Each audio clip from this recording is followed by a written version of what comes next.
So now I will be talking about Vedic literature.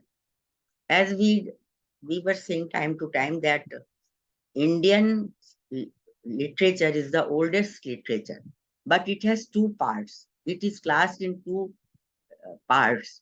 One is Vedic literature, the another is classical Sanskrit literature. So just I will be talking about Vedas and what are Vedas, etc. Firstly, we should understand what is the time frame of ancient India. Firstly, the first period is called Vedic age. That can be from the prehistoric times to 3000 BC or so. Then the second period is called later Vedic age, and that is from 3000 BC to 1000 BC. The third period is from 1000 BC to 500 AD, and that is the age of epics. Here I am only talking about the literature, when they were written or then when they were produced. So age of epics may be 1000 BC to 500 AD. Then the fourth period is from 500 AD to 1200 AD, and that is the period of Purans and Kavyas.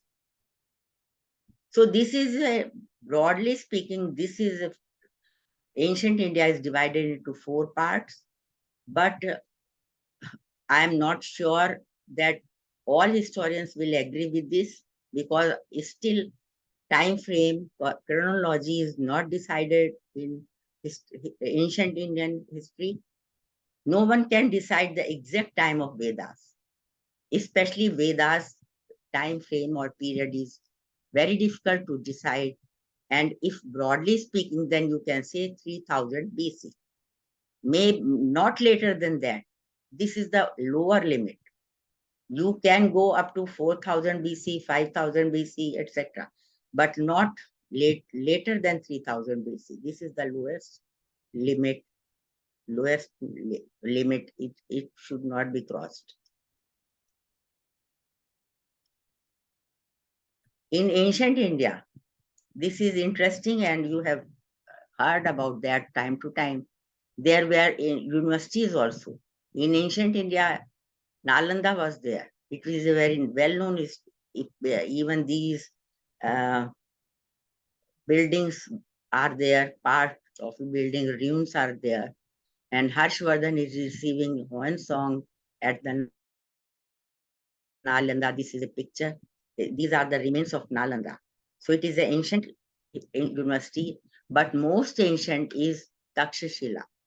This is the world's first university, and it was 700 BC to 300 BC. And at that time, Maurya dynasty was there ruling. It was ruling, and Chanakya is well known for his politics, for his Arthashastra, and Dr. Brigadier will be talking about Chanakya and Arthashastra. So this was of that time, and it was written by Chanakya. Chanakya has written Arthashastra, sitting over in this university. He was professor in this university. So these are the few images. Then main division of ancient Sanskrit literature can be in two parts: Vedic literature and the classical Sanskrit literature. This should be very clear, and people are confused all the time about these. So I made it very simple. Vedic literature, and you can write on the other part Sanskrit literature. What is Vedic literature? The verses, the sentences of Vedic literature are called mantras, especially the Vedic texts of the Vedas. If there is a word, if there is a verse, if there is a sentence, it will be called mantra. We will say it to mantra. But in the classical Sanskrit literature, that verse will be called ishloka. So this is the difference, first difference.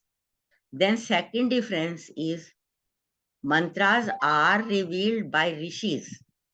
In the Vedas, in the Vedic literature, mantras are revealed by the rishis.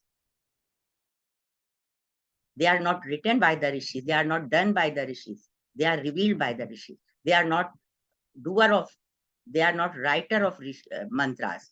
This is a traditional view about Vedic mantras. But in the Sanskrit, Kavi are writing shlokas. As Adi Kavya Ramayana is written by Valmiki. Valmiki was a Kavi, Valmiki was a saint. He has written Adi Kavya Ramayana. Ramayana is the Adi Kavya, first Kavya, first poetry of Sanskrit. So it is in shlokas. As we have said, they were verses will be called shlokas. So it is in shlokas. But in the Rig Veda, verses will be called mantras, and they are revealed by rishis. They are not written by rishis. Then the third discrimination you can do is about the language. In Vedas, the language is Vedic language. That is Sanskrit, but that exactly not Sanskrit. It is called Vedic language. But in classical Sanskrit literature, language is called Sanskrit language because it is regulated by Pani. Or the other, in other words, you can say Vedic language is not regulated by Pani. Sanskrit language is regulated by Pani. So these are three differences, main differences. And if you understand these differences, you can understand what is Ved, what is Sanskrit literature.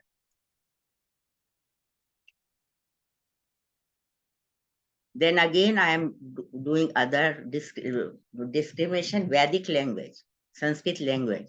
Vedic language, what is Vedic language? Which has accents. Sanskrit language is without accent. It is preserved. It was revealed and then preserved by other rishis, other seers. But Sanskrit literature is written by poets. Then it is not regulated. It is cultured. It is regulated. Sanskrit language that is regulated by Panini. It is not regulated by rishis. Unknown symbolic meanings are there of the Vedic language, but here it has set meanings. Prose and poetry are there in Vedic literature, but in Sanskrit, prose, poetry, drama, etc. There are so many types of literature, so we can find all these dramas. Drama is also important. Poetry is there, prose is there, and story is there, upanyas, like that. There are so many types of literature, but in Vedic Vedas, there is only poetry and prose.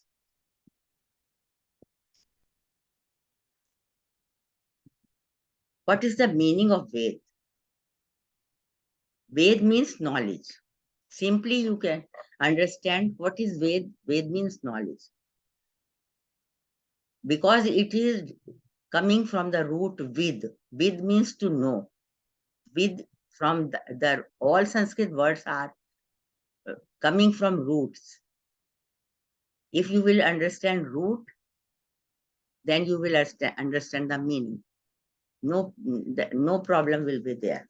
Nowadays, people are keeping children name without meaning. So they will ask, what is the meaning of this? I will say, no, it has no meaning because it has no root. So if there will be root, it will be having meaning.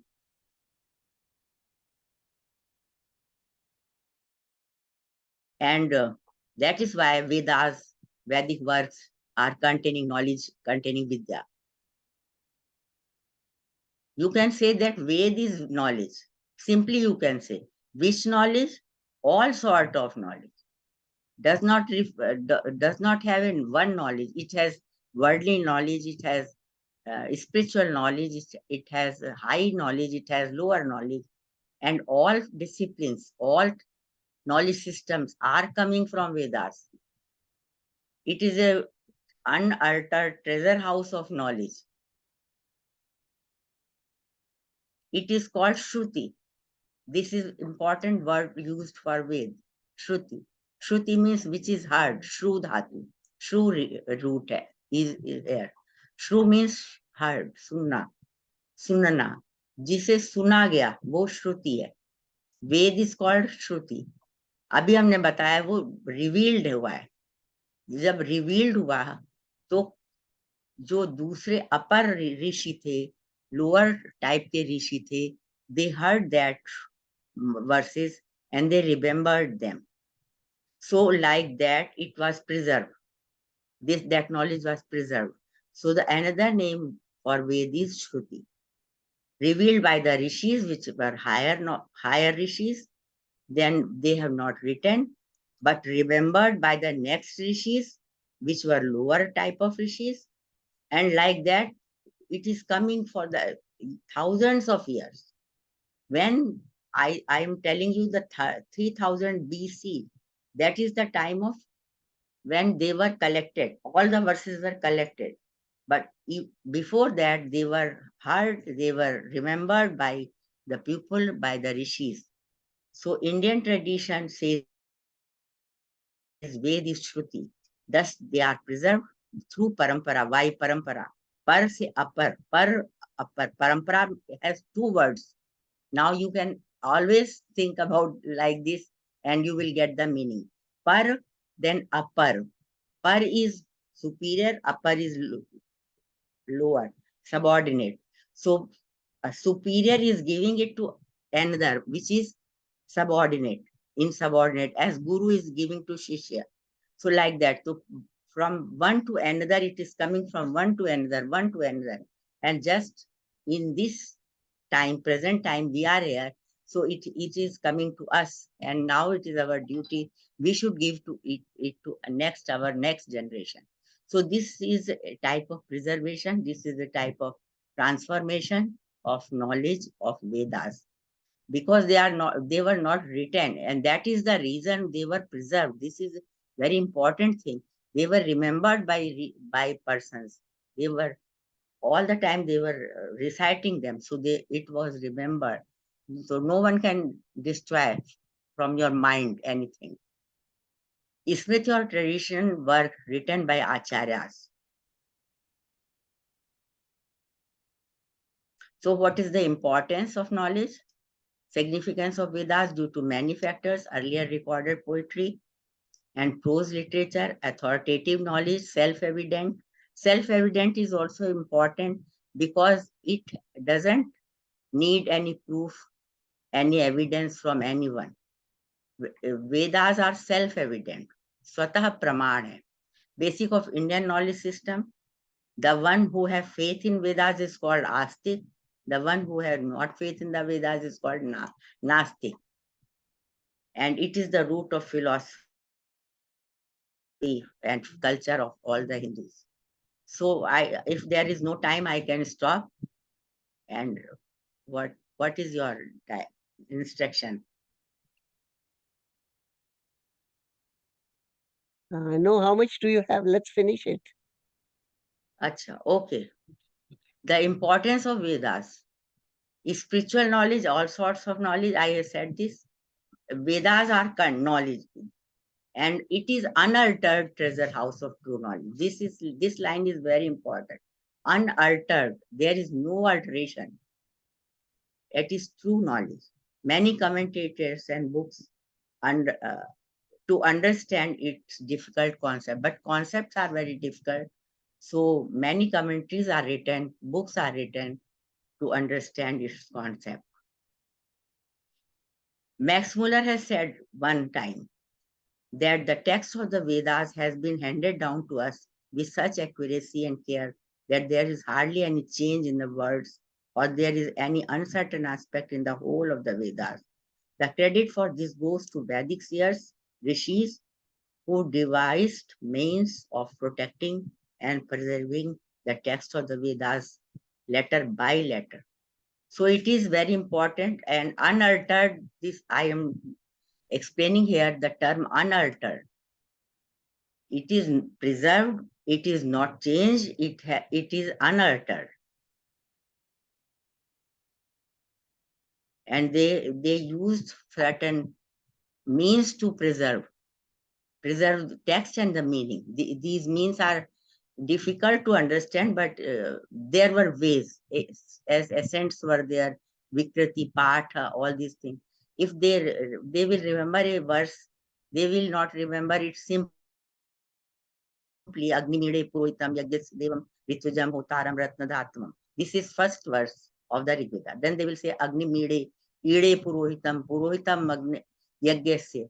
So like that आगे पीछे उसको जोड़ते जैसे सारे gamma ray gamma पा मा था उसको उलटते हैं फिर करते हैं तो कभी नहीं भूलता कभी भी नहीं भूलता. Like that mantras can never be forgotten by anyone, or one little word or one little alphabet cannot be changed. So this is the way how Vedas were preserved. When in India these intruders, invaders were coming and destroying our text and other things, many texts were thrown away, burnt away. But to the Vedas, there were no harm because they were in the mind of the Pandits or Purohitas. There are 4 Vedas, Rig Veda, Yajurveda, Samveda, Atharveda. You know all these 4 Vedas. Then they are 4 types of literature. Every Ved has 4 types of literature: Samhita, Brahma, Aranyak, and Upanishad. So only these terms you can remember. Other things are not easy to understand. Then Rig Veda, Samhita, Sam, all the 4 Vedas has Samhita text, and these are named here: Rig Veda Samhita, Samveda Samhita, Yajurveda Samhita, Atharveda Samhita. The most important book is Rig Veda Samhita. This is this is a book here, oldest Samhita, a collection of Rig mantras. Rig Veda is the collection of Rig mantras. As I told you, there are meaning of every word. Rig Ved, Rig Ved. It is Rig Ved. So Rig is the name of the verses, and the collection of verses which are Rig, which are called Rig, are Rig Veda. Like that, Sam Veda. Sam is the name of the verses which were collected in the Sam Veda. So it is called Sama Veda. So Yajur Shveda, like the same will be there. Yajush is the name for the verses, and collection of Yajush is called Yajur Veda. And Atharved is not like that. So the 3 Vedas are there. Are having uh, mantras of their own text. Rig Veda Sangita, now I will start Rig Veda. So I can stop here, and the next time we can begin from Rig Veda. Okay? Yes, makes sense. Makes sense. Yes. Thank you. Okay. So